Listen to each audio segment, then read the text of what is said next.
Some footballers are remembered for silverware. Paul Gascoigne made people feel. Before the world called him Gazza, he was a kid on the Gateshead streets, playing from instinct, not instruction. His brilliance was pure, but unguarded. Emotions were both weapon and wound.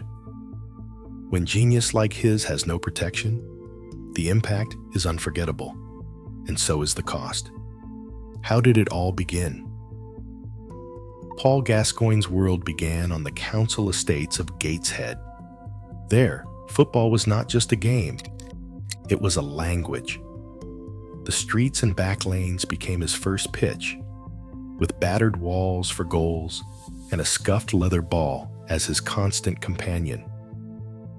He dribbled through puddles, around lampposts, and over cracked tarmac until the light faded.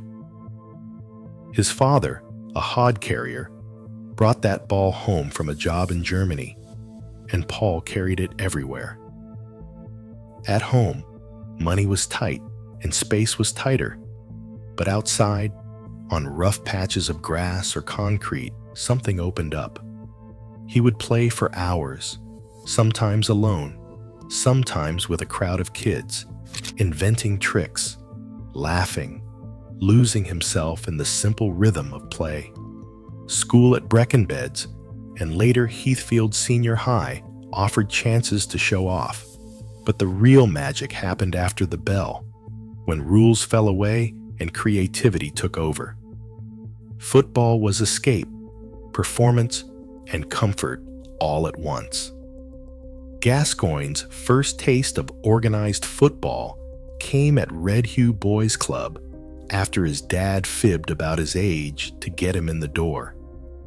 Even then, he stood out not for discipline, but for sheer joy and unpredictability.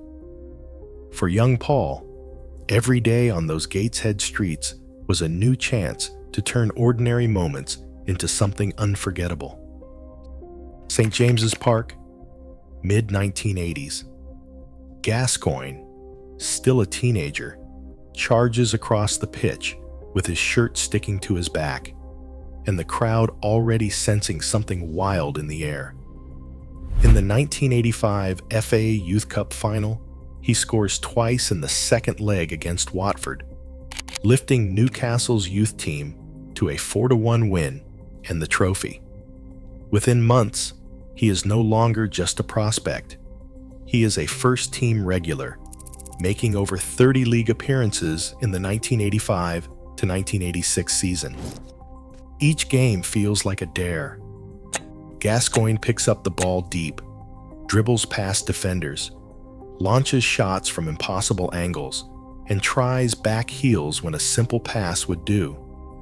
Senior players and coaches watch as the team's entire rhythm bends toward his feet. Sometimes he loses the ball, sometimes he wins the match, but every touch draws a jolt from the stands. Newcastle's fortunes become tied to his unpredictability. The city feels it.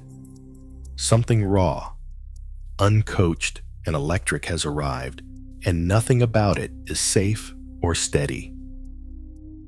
Turin, July 1990. With 5 minutes left in the World Cup semi-final, Paul Gascoigne lunges for the ball as Thomas Berthold surges forward. The referee's whistle cuts through the tension. A yellow card is raised, Gascoigne's second of the tournament. In that instant, he knows, if England reach the final, he will not play. The camera lingers on his face, eyes shining, jaw clenched, fighting to keep composure on the world's biggest stage. Gary Lineker glances toward the bench, quietly urging the staff to look after him. For a moment, the match fades. Gascoigne's tears, raw and unfiltered, are broadcast live to millions. The crowd senses the weight. This is not just a footballer. This is a young man, undone by the scale of the moment.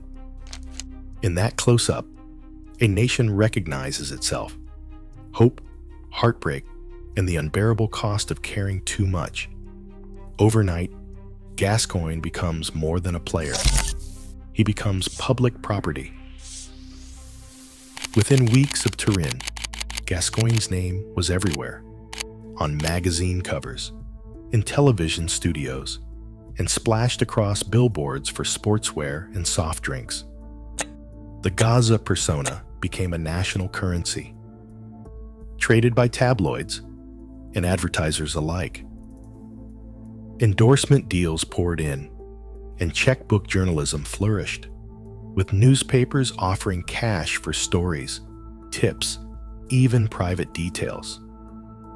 Every joke, every stumble, every late-night outing was headline material. There was no distinction between the footballer and the man. The public expected the same raw, unpredictable energy off the pitch. Clubs offered little in the way of psychological support, and mental health was barely discussed, let alone protected. The Professional Footballers Association had no formal counseling program in place, and most teams relied on a culture of silence and self-reliance. While Gascoigne's image drove sales and filled stadiums, no system existed to help him manage the relentless exposure or the pressure to keep performing the Gazza act. The game celebrated his brilliance but left his vulnerabilities unguarded, setting the stage for a dangerous strain that would soon show itself in body and mind. May 1991, Wembley.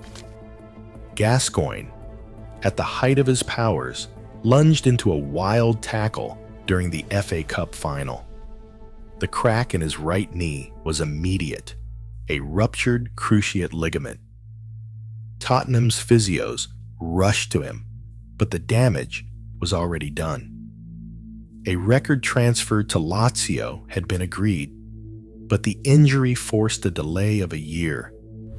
Italian doctors watched anxiously as Gascoigne underwent surgery and months of painstaking rehab.